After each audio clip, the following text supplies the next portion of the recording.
the man of the hour who just dropped in. Let's see. Let's get started. This is Freestyle Friday. This is week 3. Salutations. Good sir. Good afternoon. Good evening. Good day to you. How we doing? I'm great, brother. How you feeling? I'm feeling fantastic, man. I'm feeling fantastic. It's another day. I'm blessed to be able to share this space with you, to provide some context to those who are sitting here and watching. This is the 3rd week of Freestyle Friday, housed courtesy of Life is a Freestyle, housed courtesy of Society of Spoken Art. And for those who may not know, we have somebody in here whom not only has dedicated their life force to be able to sustain a certain level of quality control, but at the same time be able to be their authentic self while also putting this pressure down in terms of PSI. So ladies and gentlemen, Mickey Factz, IT, if you know, is in the building. You know what I mean? So I'm gonna start it off in terms of how you feeling today, man. How you feeling today, you know, and what are the vibes right now? What are we doing right now? Well, right now we cooking. You know, I just made a pot roast. All right. Let me show the people. You know, I just made a pot roast. All right, yeah, show us what we're working with. Ooh, we got we got some garnishes. What else we got up in there? Yeah, we seasoned. Okay, what's that situation to the left? What we got in the left real quick? Oh, see, I'm boiling an egg for some tuna fish later, but we got the yellow rice over here. You know what I'm saying? Okay, man. See, this is spinach. See, what's wild is that people don't understand. There's more than one way to cook in this situation, man. You got me over here famished. This is great. Yeah, this I know. Is great. You just got off your fast for Ramadan, right? You know what? I personally am not observing Ramadan, but I definitely respect everybody who is. But I do personally intermittent fast throughout the day. I got an 18 6-hour interval period that I personally do for health-wise. Yeah. Okay, yeah, that works too. That's good stuff. So let's yeah, talk 100%. about it. So I want to definitely get right into it. So the premise of this Life is a Freestyle platform and the essence of this platform is to highlight the specifics of how we interpolate and how we freestyle our way through somewhat obscure sections of our lives when we reach these unlikely barriers. Or we find, even though the barriers might not exist, we find ourselves in a place where we could take a left as opposed to a right because we took a right before. So a lot of the topics that we're talking about today, which we framed in the context of 16 bars or 16 different checkpoints, if you will, to be able to build upon what your perspective is in terms of freestyling. And the context is bringing people together. And the context is also bringing the community together and also bringing those whom are apt to adapt throughout life together as well. So I wanted to start off and say, what does it feel like? What does it feel like being a family man and being in a position where you have this wholesomeness surrounding your essence right now in a very disparate time during this specific period? What does it mean for you to be expanding your family during this historic time, and how do you imagine you would educate those whom are being brought in about the future? Wow, what a question. We getting right to it. We getting right to the layers. Well, for me, we had our child in January, and obviously we did. Thank you. We did not know that it was going to be a pandemic. You know what I'm saying? We just it kind of just happened that happened around that time. And if I could do it all over with the knowledge that I have now, I would have obviously waited just a little bit longer. But again, this is a freestyling conversation. So that's correct. During this time, I find myself working harder. I find myself, during this time, I'm a gamer. I'm a YouTube advocate. I'm a reader, and I'm an Instagram social media scroller. But during this time, I've noticed that I've had less time to do anything leisurely. You know what I'm saying? So I bought Streets of Rage 4. I have yet to play the game. I want to play it, but it's too much work to get done. I gotta cook. I gotta shop. You speaking our language right now, man. I'm saying. Goodness. Priorities, right? I got to cook. I got to shop. I got to pay bills. I got to work. And, you know, this is putting me in a position where it's like, you know, I'm overextending my talents, you know, to what I'm doing currently for the future. So, you know, I look at this like, you know, freestyling to me, and not to even go off on a tangent, but freestyling to me is preparing for the next line and preparing for the future. You know what I'm saying? Because that's what it essentially is, if you are talented with it. So I'm currently working on projects that will, you know, be released later this year, going into the following year. And that's how freestyling is congruent to what I'm doing currently right now. Right. I really like that perspective. And there's definitely a concept that comes to mind in terms of when you're building a narrative, and especially where to kind of touch base on what Kendrick Lamar OT had mentioned on his EP, where it says the hardest thing to do is put everything that I'm trying to say within the context of the 16 bars. It's the hardest thing to do because there's so much one can depict within the scenery and the landscape you're trying to build within this confined space or within this constraint, which is some of the language that we're pretty familiar with. So I guess the next checkpoint would be, you know, how important is that routine versus freestyle in this lockdown, now that we're looking at the constraint itself? Rephrase because the there's question. Certain things you can't compromise. Rephrase the question a little bit more so I can kind of get a clearer understanding of the premise of it a little bit. Yeah, sure. So there's certain things that we do cyclically, right? In terms of things that are mandated, and in terms of things that are non-negotiable, I guess you could say, right?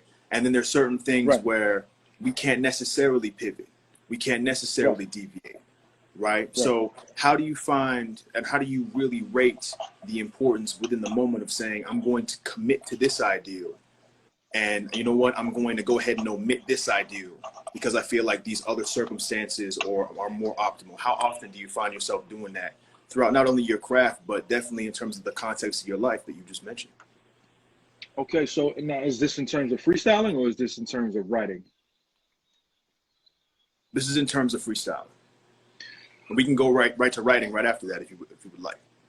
In terms of freestyling, this, you know, freestyling is split-second decisions, you know, when you are in that mode. And if you are someone who is OCD with rhyming, I'm OCD. So I have to fit within this stanza. And for those who follow music and know, you know, the 4-bar stanza, 4-bar measures is what you follow when you are rhyming. So I'm OCD when it comes to that. And I'm also OCD when it comes to, you know, compound rhyming. And this is, you know, this is pretty, you know, for me, it's one of those things where it's beneficial for the listener because I'm going to do whatever it takes to make sure I reach that mark. But it's nerve-wracking for myself because I'm trying to make sure that I hit every syllable count. I make sure that the content is still staying the same as I'm talking about it, and continuing the story as it goes along. For me, you know, I think, you know, letting your mind breathe, you know, letting your mind gather information, letting your mind wander, you know, when you're freestyling is the best thing that anybody can do when it comes to it, because you have to be able to be as open as possible when it comes to that type of scenario. Right. And I'm resonating with a couple different topics, and what really shines through to me is that when you're saying taking into consideration every single measure, and there's really an incorporation of music theory when it comes to not only freestyling but also the implementation of writing as well on both fronts. And it's not even necessarily saying I have a syllable to match every single measure, but there's also the use of negative space. So when you say rest, the immediate thing that comes to mind to me is balance, right? There's this balance between attack and defense and stasis, right? And standing by. And so that's one thing that I find is really interesting, and that immediately kind of deviates me to your very consistent and very, I guess you could say, pressurized front on your Triller aspect, which is something that I can definitely appreciate from a personal perspective of seeing this level of consistency. And of course, not only consistency in terms of actual quantity, but the quality of it. And seeing that we're not compromising, we can be 15, 20 trillers in, and most would start to have a gradient, but it seems as though you're only working to focus on being more acute as you continue to cut concepts in half further and further to the atomic level. So I would say, you know, which technologies, you can include Triller within this, but which technologies do you think are going to benefit, or people are going to benefit the most during this time, you know, from being home more so, and implement these different sorts of infrastructures that you're implementing?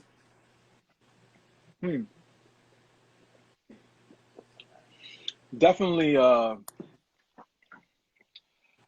for me, the Trillers is keeping me sharp.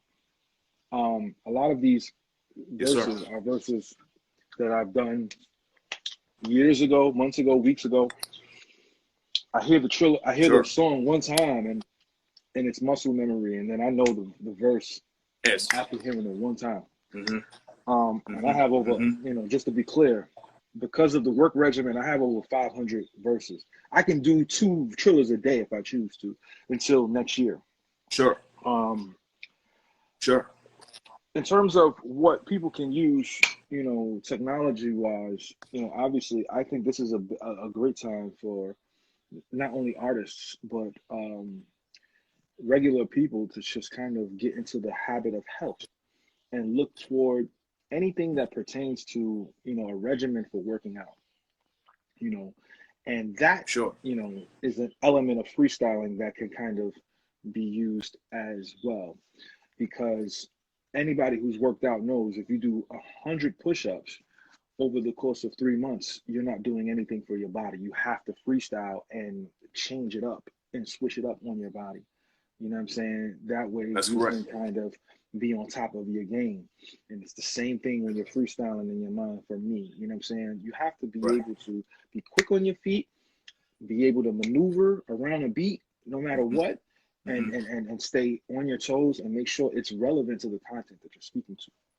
Right, and there's this mantra of that comes to mind when you're mentioning the confusion of your body. You confuse your body, you confuse your mind as well. And what you do is you create a level, and when you're creating an environment to be broken, right?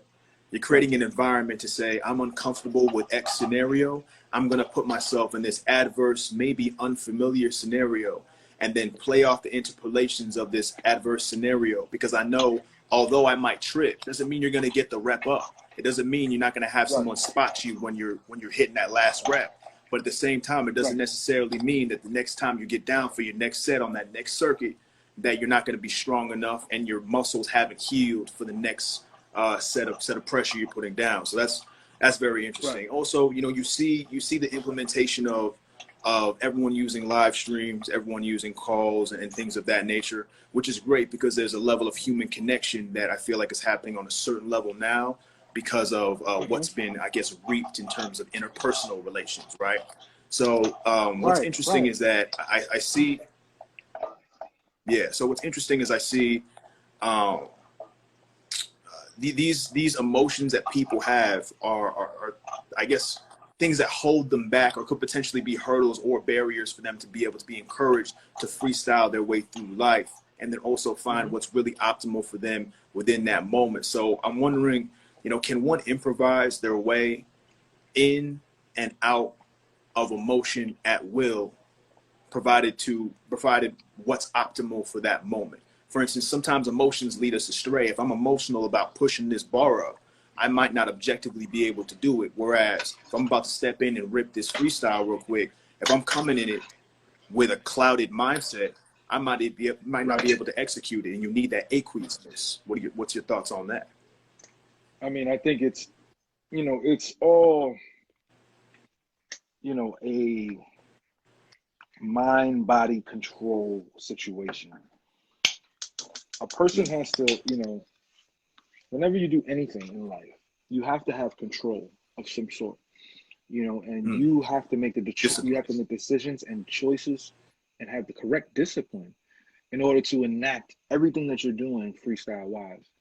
That way you're able to think on your feet, you know, go back, you know, not to sound redundant, but, you know, that's the reality of it. You have to be quick on your feet when it comes to any type of decision you're making. So if we were to, let's just kind of move left to a bit, if we're talking about people who potentially may be in relationships and, you know, they're trying to hold their composure, or they're trying to hold their emotions and their feelings, and while they're listening to someone, you know, tell them about themselves, there's 2 or 3 different options that a person can give during these times and during these moments. And that is a freestyling moment.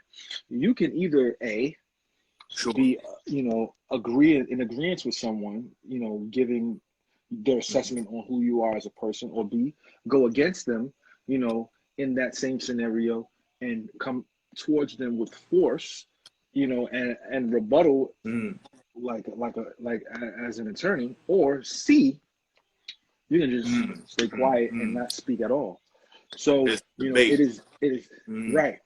And it is up to the person that is involved in this situation to make that conscious decision to say, okay, this is where I am going to take it in terms of this scenario that I am involved with personally. You know what I'm saying? I feel like that is something that people are not even cognizant of, knowing that they are freestylers in that mind frame, pardon me. Right. And there's this concept that there's the natural versus the unnatural, I think. And when we'll come in contact with the idea of the unnatural, I think it makes people emotionally try to dissociate themselves from something, because there's this powerlessness that's associated with understanding what one's truly capable of, especially in times of adversity, or especially in times of uncertainty. So it's interesting when you mentioned this discipline aspect, whereas it's repetitions, right? It's lifting 1,000 pounds one time versus lifting 1 pound 1,000 times, right? It depends on what the output is. Are there any freestyle or writing techniques that you glean from nature itself objectively in an environmental sense, in terms of looking out and saying this environmentally and seeing the state at which we're in? What writing techniques do you glean from those perspectives of the actual environment itself? That's a really good question, and I have the perfect answer for that. So last year, actually 2 years ago, my wife and I decided we wanted to go vegan for a month. That's a tall order. No, that's a tall order. Yeah, it is a tall order. Also, that is not a drill behind me. I am cooking currently for my family, so I apologize. I think he's talking about my photo enlarger right here. I got a photo enlarger right here. Oh yeah. I just not seeing that. It looks like a mining for oil over here on this side. You know what I mean? But right. I mean, we digging deep, but not, you know, I'm playing. Go ahead. Right. So, you know, environmentally, you know, when I was vegan in New York City, it was a very interesting time for me. You know what I'm saying? I'm someone who, when I move around the city, I know where my spots are to go to eat, because I practice eating kosher. So I know where to go when it's time to eat, and I know what to eat. But once you turn vegan, you kind of have to switch that all around, and you can't go to the same places you ate, and the same things that you've eaten, you cannot eat anymore. So, you know, from a standpoint of where I was coming from, I had to kind of change around my thinking pattern and how I was even writing, because, you know, I was in a different mind state. You know, I was in a survival mind state, because if I'm vegan, I can't even get a boiled egg if I want some protein. I have to kind of make conscious decisions and say to myself, I'm gonna have to pack, you know, some food with me, a banana, a fruit, some protein in terms of almonds, and any type of nuts. You know what I'm saying? So like I had to make these conscious decisions when I was vegan on a fly. Freestyling moments, going into corn stores and just picking out what I could eat that was not right. in effect of, in disrespect, pardon me, of an animal that may have been living or not, or even anything that is extensive Sure. to an animal, like an egg. So Sure. I think from an environmental standpoint, when it comes to writing, you know, I even started incorporating some vegan terms of lyricism, and I wanted to share what I was going through and what I was experiencing into the format of lyricism as I was creating. You know what I'm saying? So I think it was definitely, you know, effective for me in that aspect. That's an incredible example and an incredible analogy within that as well. There's this interpolation and one of the ITs touched on it just now in the chat, which is there's this adaptation and there's this shift. And we don't often usually think that the things that we see around us in terms of natural elements are all results of very vicious, funny enough, tectonic shifts that seem very visceral in the moment and have a lot of things at the whim of them. But we see valleys and we see mountains, and we're enamored by these things that were really products of extremely visceral and what's more disciplined and what's more ancient than the nature in which we're drawing our processes off of, right? So I think there's a very interesting concept there. So I'm interested to see when it comes to your collaboration with Kiddie Kredit and how you found ways to emerge your love for tech with financial responsibility. Right. Well, for me, that happened through hip hop. You know, I think, you know, Kiddie Kredit reached out to me because I went on a Funkmaster Flex. And instead of giving them, well, instead of giving which you torched, my credits all bump from that. So, you know, proceed. That's love.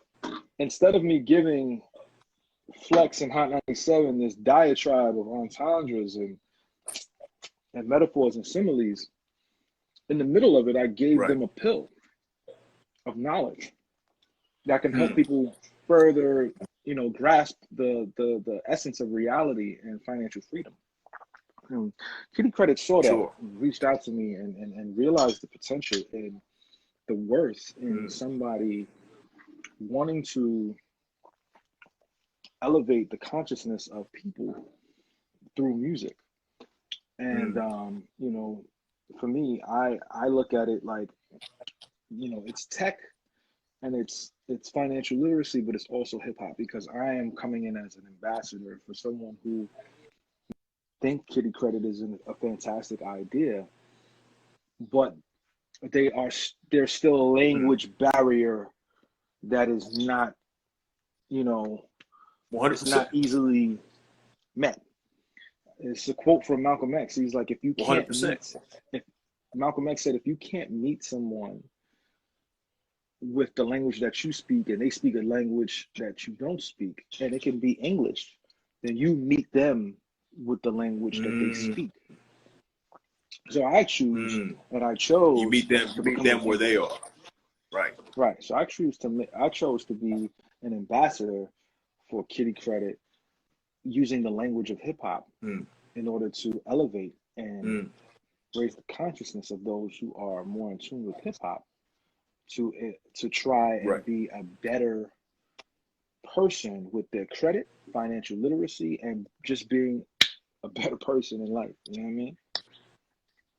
Right. And I think what's interesting about that is that, I mean, this is a barrier that I think a lot of people resonate with in terms of, you know, not really having this financial literacy coming up in these schools and in these infrastructures in which you would think they would teach us, hey, these loans are X, or hey, these advances are Y. And so we find ourselves in these different situations where, especially as artists, and especially as artists working towards a certain level of commerciality, we find that a lot of people slip into the same pothole over and over, or similar iterations of the same pothole over and over, not understanding or not even really caring as to what's on the other side of that door when it comes to literacy. And so I think freestyles like that are incredibly important, because those few those few pensmen and those few creatives who can convey their craft, but also in the same way give back. It takes a certain level to just rap, right? And a certain level to show these are some levels of ornamentation. I'm gonna make this look good, but at the same time, can you make it look good and can you make it functional as well? I think that's another dimension that a lot of writers and a lot of creatives in general don't realize when it comes to the freestyle in general. So I definitely want to take this moment to put a pin in that and segment over to this Sway situation, because the angular gyrus had the back of my skull on fire for 4 minutes, putting in consideration my my Z heavy shorty. You can, I could listen, man. I can go into it. All I'm trying to say is that you dropped a lot of video game references in your bars in general, which a lot of us appreciate, of course. But do you feel like video games play a role in whether and how you can improvise within a given situation based off of the game, based off of what comes to mind? What comes to mind when it comes to tackling those situations? I find it interesting that and incorporation. I find it interesting. There's two different ways to answer this. I am both nostalgic. I'm a nostalgic gamer, and I'm also a new age gamer. So to answer that question, when it comes to nostalgia, I can play any Streets of Rage game, Streets of Rage 2. We'll use that as an example. And no matter how the AI is, I know exactly where the enemies are going to appear. So there's no need for freestyling. I know what to do, I know how to do it, and I know how to defeat that particular enemy. In this new age of gaming, there is a component that delves into the psyche of the player that allows you and enables you to make choices on the fly sometimes, not all the time. And sometimes these choices are timed.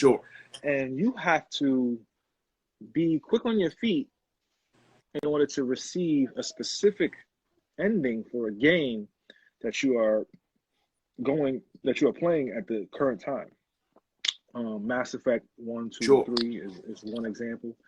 LA Noire is another example. I mean, we have intercut scene engagement.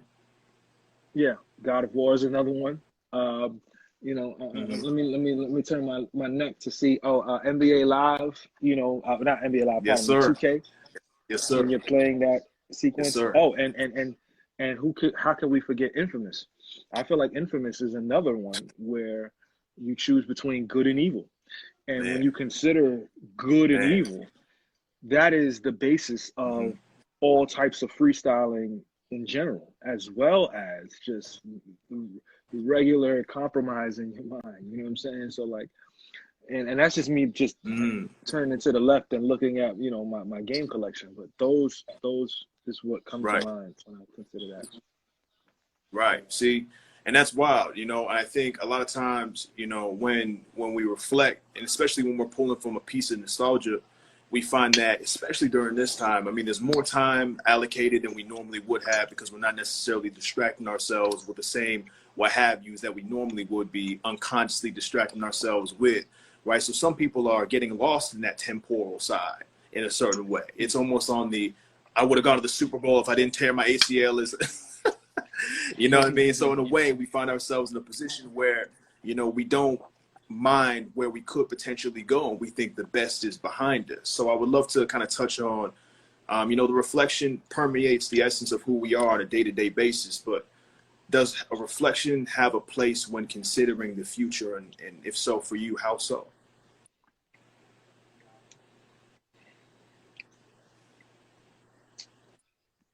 I mean, it all boils down to choice. I think choice and having that option to choose allows you to figure out what kind of future you want. I've made some bad choices in life, and I've made some amazing choices in life. And what's interesting is the bad choices that I've made sometimes ended up being good results, and the good choices I've made sometimes ended up being bad results. It's all about how you intake and import what it is that you are going through at that present time. What's up, Iconic Glow? I feel like, as human beings, when you consider the future is a freestyling moment at every twist and turn that you look at life. no matter how you look at it. The Yeah, future is that's always 100%. a freestyling moment. You have to think quick and sometimes make tough choices on the fly. And depending on the choice you make, you have to live with that choice because it alters 100%. your trajectory in ways that you can never fathom. Because and everybody who's here has potentially made decisions that they potentially may have regretted, and when they regret these decisions that they make, they go into part of me. My battery was of course. my battery's on. You go into a fantasy world where you start to envision a world where you create a separate reality on the decision that you did not make. You start to live with that regret. Yeah, that's heavy. I mean, that's extremely heavy. I mean, I think that's a lot of there's a lot of this accountability. I think people are being faced with now that was once could be swept under the rug, as people are now being pied in the face with this. Do I victimize myself for reasons unknown? Do I put myself in a position to be victimized for reasons unknown? Am I putting myself in a position where I empower myself more than I victimize myself? And in what ways am I trying to correct this or try to refine this if it doesn't need correction? How do I get better at doing great? How do I get better at performing at a higher rate? And so I think that's something that I'm noticing definitely in my personal life. And as I look left and right to my fellow creatives and the people in my life, I find that there are powerful ways to reinforce oneself as a person and having that naturally bleed into your craft as you go on, which is great, because I think there's this concept of when we use words and actions to be able to incite ideas within people, the term that comes to mind for me is inception. Right. So the use of inception to lead an audience varies from creative, but more specifically in terms of what you do from MC to MC. What is your approach when focused on leading your listener to a desired destination? Knowing I'm coming in with this authorial intention, how do we go about leading this person and spreading the breadcrumbs to where we want them to go? Well, this is a question for those who, and I adore this question. It is relative to what I'm experiencing currently, because I'm working on Mouse 2. And Mickey Mouse was a project where I created this pseudo character from the 1980s, a fictionalized character who was homeless in the 1980s, had Keith Haring, Basquiat, and Warhol as his mentors.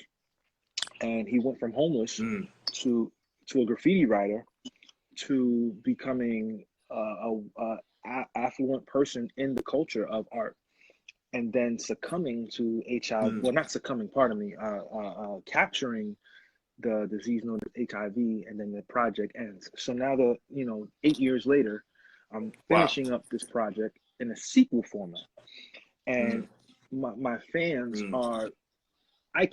I can only imagine what my support base and my fan base is expecting from me in terms of what is the storyline going to be and where is he going to take it, because he should be, quote unquote, deceased, receiving HIV. So me starting a little bit earlier in the project. So the first project was from 1980 to 1990. The second project is 1988 to 1996. And, there's obviously, a framework in which we start where he's affluent, where he's rich, and he's at this point where he can afford a lot of things that he couldn't before. And then he has to, experience, sickness and deal with his own inner demons of the choices that he made, because he made choices in order to receive this particular disease. And he has to make a decision on, does he wallow in his self-depression because of the choices he made, or does he do something about it? And my fan base support system as well they're probably looking at, and you know, this is me speculating, they're probably looking at this like, where is Mickey going to take this? Is he going to take this to a place where I want to receive it? Or is it going to be something that I'm going to hate in the long run because I want to see this character either flourish or pass away? You know, it's a decision that I make and that they have to accept no matter what, because I am in control of how they interpret this character. That's a huge sentiment there, as it goes back to the choice, but it goes back to the choice versus the sender and the receiver, right? Because a lot of times we think that the actual story and the narrative is driven by the receiver because of maybe volumetrically how many receivers there are versus the one sender and what have you, and there's these disillusions that continuously happen that affect and kind of create these barriers that affect the level of the inception itself, right? Which is interesting because I found that one thing that connected what you just mentioned to this concept that I had, which is, you know, building off the inception concept. What is your perspective on the metaphor, life is a maze? And is there a unique significance to or not to solving the maze? Well, Inception is one of my favorite movies of all time. Yes, sir. Likewise. And there are many different ways to solve a maze. So you just have to correctly choose which direction you want to go into to solve this maze. I liken that to life from a congruent standpoint, because when you think about a maze, typically there's maybe 3 maximum ways to get out of a maze. And usually there's one easy way, and then there's one hard way, or personally 2 hard ways. And life is the same way as a maze, because people make moves and sometimes they end up going down the same path and being stuck in a position where they're at a standstill, and it's like deja vu. They keep hitting the same mark no matter what, and it can be frustrating. Success comes when you effectively get out of this maze.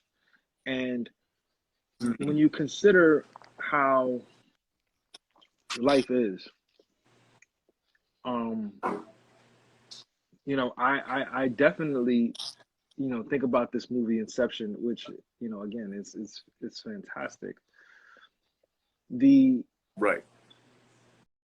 know, invading the other person's mind is in control. You know, they are in control of what is happening, even though you know, Nolan said that the person who is dreaming is in control. Actually, the person that is invading your mind is actually in control. They set the standard of what is happening during this whole even though the environment is set by the dreamer, the actual person, the actual person is in control. Because you know, you're being attacked, so that means you know what to what to expect, and you know how to maneuver around it. You are there for a specific job, to implant this particular idea so that people can, so that this dreamer can believe it when they wake up. And last but not least, they are making this decisions, especially when you go deeper into the different levels of dreaming. They are going into the consciousness of a person. So it's not even just from an REM standpoint. They're diving deep into your subconscious. So when you arise from your slumber, you're like, oh, wow, wait a second. This is what I wanted all along. So they are in control and not us. Right. So I find myself, you know, in a place where as someone whom is focusing on the linguistic aspect and focusing on the the literary analysis aspect of how we convey this within our rhymes, within our records, within on the level of this conversation. There's a lot of bars being exchanged. There's 1,001 pound reps happening right now, right? So in a way, I find ourselves in a place where we work to try to navigate the receiver through the maze in a way where we would only hope that there's a takeaway. We would hope that there isn't a level of frustration where people have now entered this record, if the record in this context is the maze itself, and we almost set them up for failure. Whereas, to reiterate back to the broken analogy that we said before, perhaps the premise of what we're doing when we open up a record and we open somebody up to the maze or the world in which we're building, maybe we want them to break. Maybe we're putting them in a situation where the takeaway is that there is nothing you can take away. In fact, we're not giving you anything. And so maybe the lack thereof is the lesson that needs to be learned, right? And so I find that there's this interesting balance there, and I'm really intrigued about your response to that. When it comes to, I guess I could say, chemically speaking, I like science-based, same thing, like financial, credit, video games. These are things that are also important to me as well. I love chemistry as well, and I love fusing that with different analogies as well. So the idea of activation energy came to mind, and it's what it takes to be able to strike a fire. There's a certain level of activation energy for the spark to even become a thing, right? Friction and physics and all that. So what elements of your experience fuel the activation energy to keep going when you come across a dead end in a maze? As of the past 5 years, it's a myriad of things. My wife and my son have been the case study for me to continue to go forward when I reach a dead end. I implore myself to go back about face and figure out this maze to get up out of it, no matter what. Before then, the basic instinct of survival kicked in, and it was like, I have to take care of myself. So in that instance, I'm looking at it like, yeah, I'm hitting some roadblocks, but I either go over or through these roadblocks, or I go around, or I turn around and figure this out the proper way it needs to be done. Reroutes back to choice. And along the way, inspiration comes through interaction. Something that I use in my my Mouse 2 project, which is basically, I'm not giving away anything, by the way, for those that are listening that are fans of the Mouse project. See, we were waiting. We're like, oh, we gonna slip. We 30 minutes in. We wait. No, keep going. Do your thing. Mouse. We almost got him, y'all. Almost. Mouse encounters Blake Leyrat, and Blake Leyrat was a staple in the European community for graffiti stenciling. And during this time, he has a dialogue conversation in rhyme form where they talk about legacy. And Blake says to Mouse, we don't create anything from nothing. We create everything from memory or something that we've experienced or have saw at some point in time. So, when I think about something like that, I'm like, whoa, wait a second. Everything that I've ever referenced has come from something that I've seen, that I may have forgotten subconsciously, or that I remember from a conscious level, that I spew out in freestyle format or art format or rhythmic format.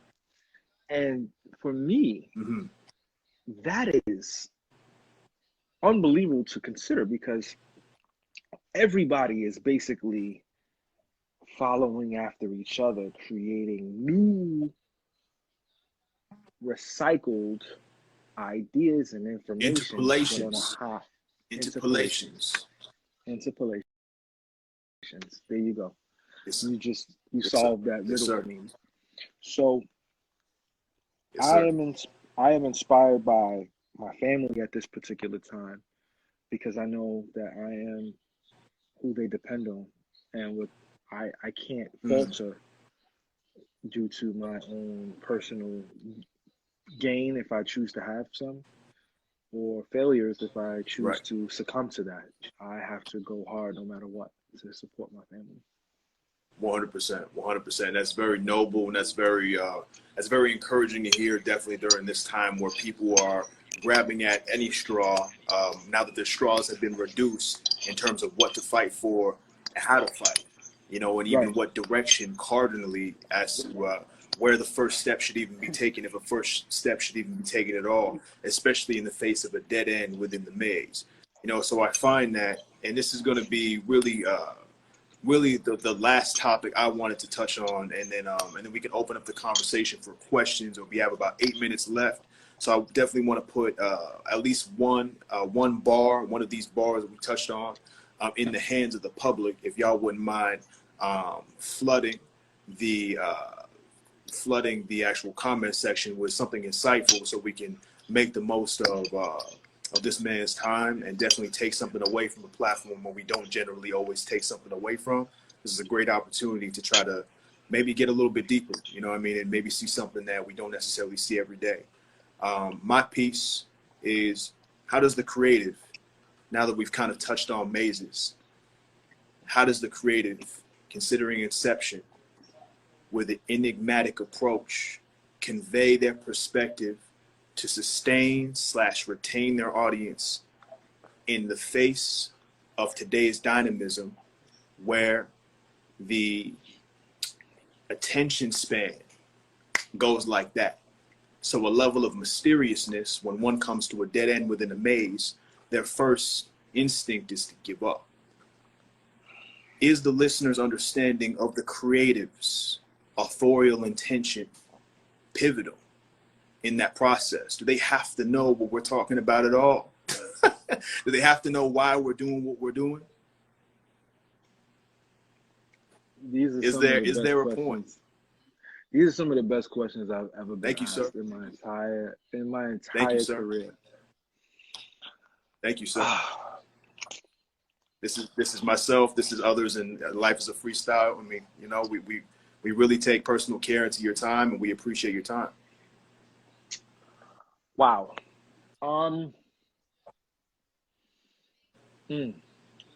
That is an incredible question.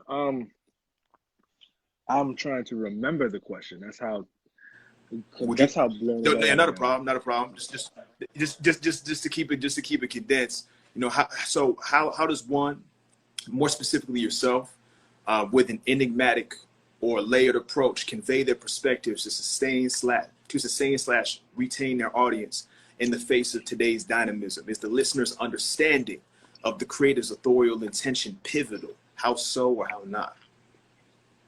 Okay. Sorry about that. So. Not a problem. From my perspective, this is a deep question. This is a beyond 6 minute. This is a beyond 6 minute scenario. Yeah, I have at times, you know, wavered to trying to fit in and validation. Sure. And because huge.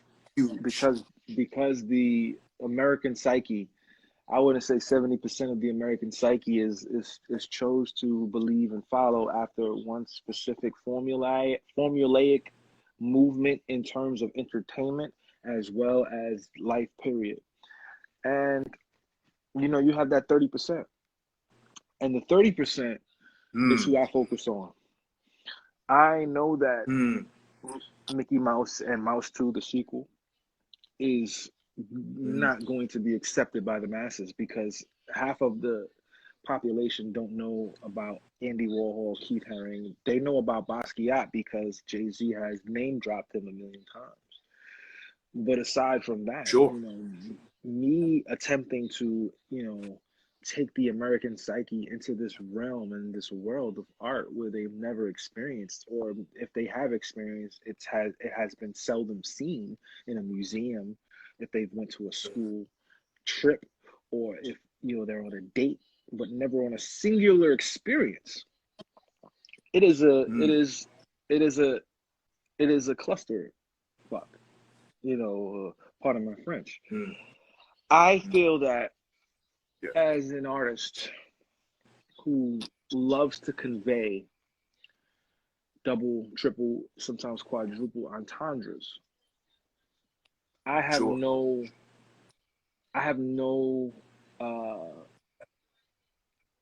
limitations into what I want to project to my support system and my fan base. If people come across it and they become engaged because of it, it is a plus.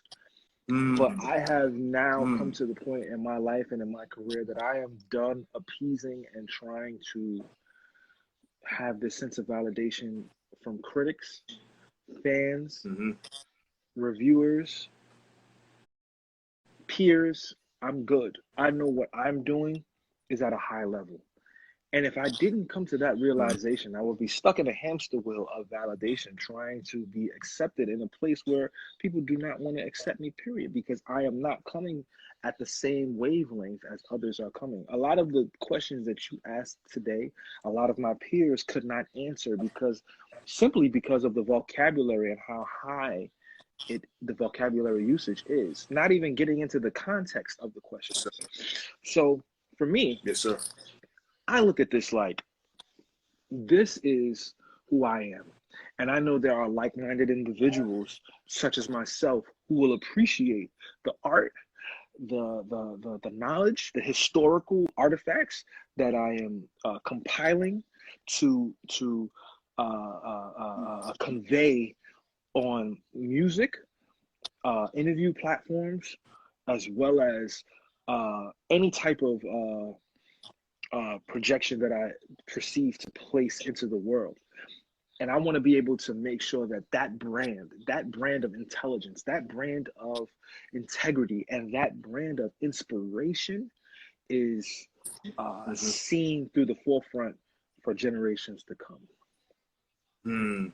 That was very, very, very eloquently put. I definitely can't understate how much we appreciate your time. I'm sure everybody here appreciates your time, and I'm sure the world also appreciates the time that you put in to your craft to be able to continuously put the pen down and continuously spread your story and spread your perspective, pull from that reservoir of memories to be able to create something that's not only next level, but at the same time something that's also meaningful to your own path and meaningful to your own heart. In the words of a line that Lupe IT had mentioned in the past, which is, you know, do we live to rap in terms of a currency aspect, on a commerciality aspect, or do we rap to live?